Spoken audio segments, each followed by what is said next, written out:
Bonjour à tous, c'est magiar.com. Alors aujourd'hui, je vais vous expliquer mon premier tour. Alors ce tour est un tour impressionnant et qui nécessite très peu d'entraînement. Pour ce tour, on a besoin de 9 cartes. 1, 2, 3, 4, 5, 6, 7, 8 et 9 cartes. Elles sont toutes différentes. Donc on peut remélanger. Voilà. Et là, je vais faire 3 tas. 3 tas de 3 cartes. Là, vous allez choisir un des 3 tas. Donc, on va choisir celui-là. Et vous allez mémoriser la carte qui est dessous. Voilà. Maintenant, je vais remélanger.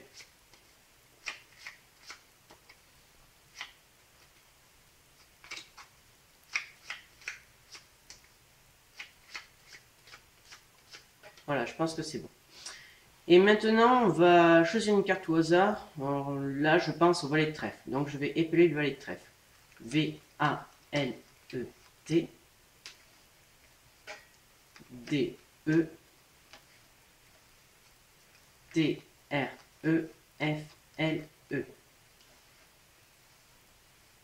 Donc, maintenant que le jeu est bien mélangé, je vais essayer de retrouver votre carte.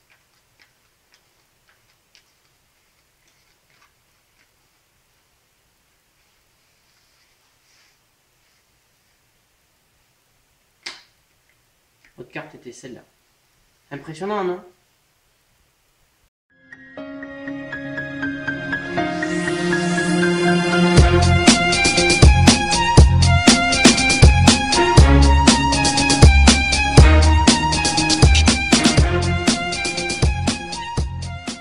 Pour ce tour, vous avez besoin de 9 cartes, donc. De 9 cartes qui sont toutes différentes. Voilà.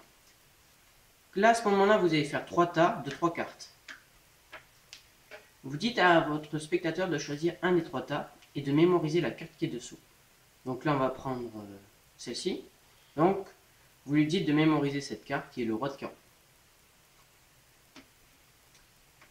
Là, donc, le roi de carreau se retrouve en 3e position en portant le dessus. Et là, ce que vous allez faire, vous allez mélanger, alors comme ceci. Vous allez compter 3 cartes. 1, 2, 3. Puis de nouveau 3 cartes. 1, 2, 3.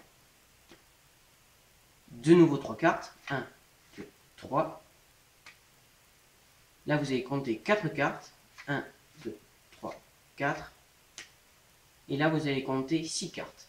1, 2, 3, 4, 5 et 6. Donc, 3, 3, 3, 4 et 6. Et là, ce qui fait que votre carte se retrouve de nouveau en 3e position. Là, ce que vous allez dire à votre spectateur, vous allez lui dire qu'il choisisse une carte dans sa tête et qu'il la dise. Alors, une carte... mais par contre, il ne faut pas qu'il dise un as, sinon ça ne va pas marcher. Donc, on va dire par exemple le 8 de pique, pour changer. Donc, on va épeler le 8 de pique. H-U-I-T D-E P-I-Q-U-E. Voilà. Et là, le roi de carreau se retrouve en 5e position en partant du dessus. Alors, ne me demandez pas pourquoi, c'est mathématique et ça marche avec toutes les cartes, à part avec les as. Donc maintenant, vous allez raconter votre petite histoire. Alors moi, ce que j'aime bien faire, c'est poser les cartes comme ceci sur le tapis, en les comptant. Et quand j'arrive à la 5e carte, je retiens sa position. Donc ici, on a le roi de carreau. Et je remets les autres cartes par-dessus. Et là, je passe ma main par-dessus et je vais chercher la carte qui est le roi de carreau. Voilà. Et bien, j'espère que ce tour vous aura plu et on se retrouve le week-end prochain.